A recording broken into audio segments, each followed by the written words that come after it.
You got mad at the church member that you saw that didn't speak to you. See, man, that church bunch of hypocrites. Saw her involved. I just heard.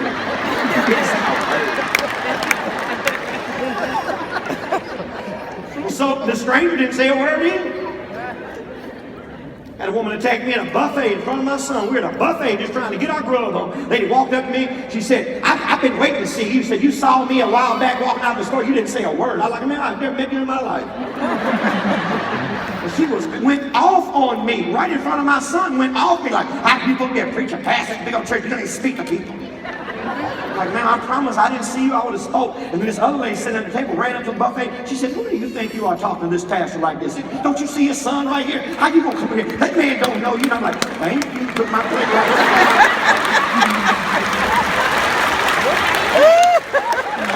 there. You know that? Lord sent somebody to fight my battle.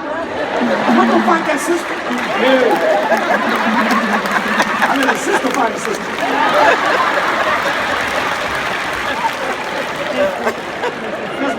No, no, sir. Had a lady come here one time in Houston. I was doing a conference. She said, Pastor, I need to know something. Is this of the Lord? She said, my pastor takes pictures of water and pours it on people's head. In my church, it says it's the Spirit.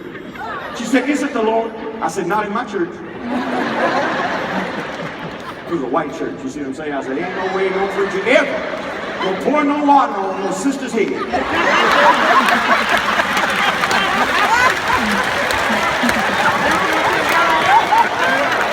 All day Saturday in Utah, slept like this Sunday night and Saturday night. Can we get good Sunday morning?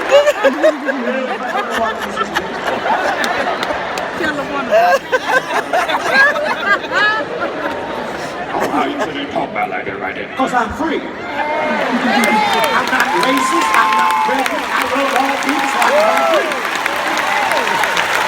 I talk about white people, black people, Hispanic people, everybody.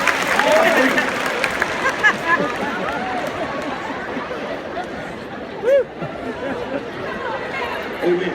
I don't walk on eggshells. I'm not politically correct. Don't care about all that. I'm free. But have you ever loved somebody so much that they made you mad? That your passion for them wasn't being met by their passion for you. Watch what the Lord did. Verse 24 of Genesis 3.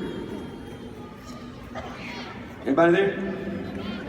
Look at your neighbor and say, love is painful. Love is painful. Look at another neighbor and say, love will cost you something. Love will cost you something.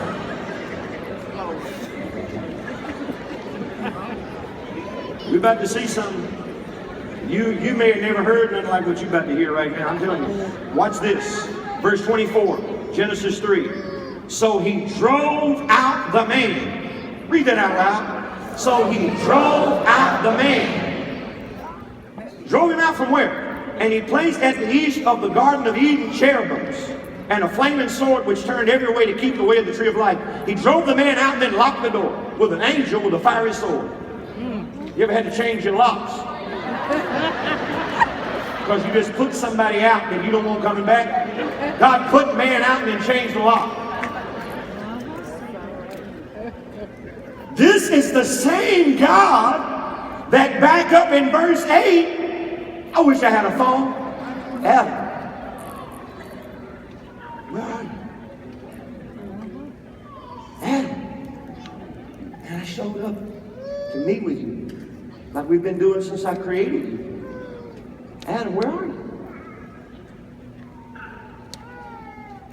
Get out of here! Are you seeing this? God, I didn't like it. I'm going to be real with you. I was reading this the other day and I didn't like it. I don't like it they drove the man out. So I got my Hebrew Bibles out, my concordances and everything, trying to find another word for drove. Like maybe that they were too aggressive with the translation. Maybe it meant that he walked with him. Like, let's go.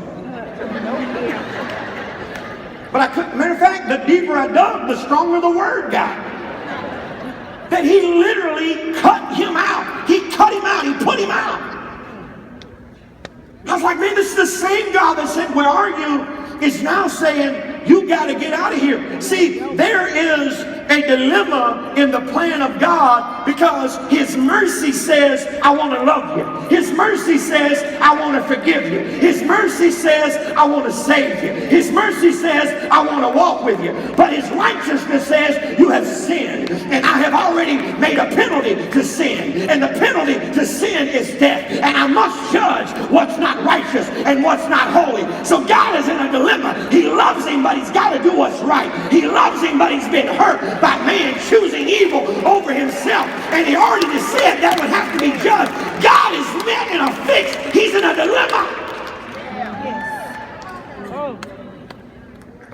But when Jesus came into the earth, Psalms 85 verse 10 says, mercy and truth kiss each other. The mercy side of God was satisfied. He could walk with man. The judgment side of God was satisfied because a debt had been paid for man's sin. It is only in Jesus that we are able to receive His mercy and His grace and a cancellation of the judgment and the bounty that was on our head. Well, the plan is unfolding, because God just didn't put him out and leave him out. He told him what he could do to get back. Yeah, put somebody out and tell him what he got to do to change.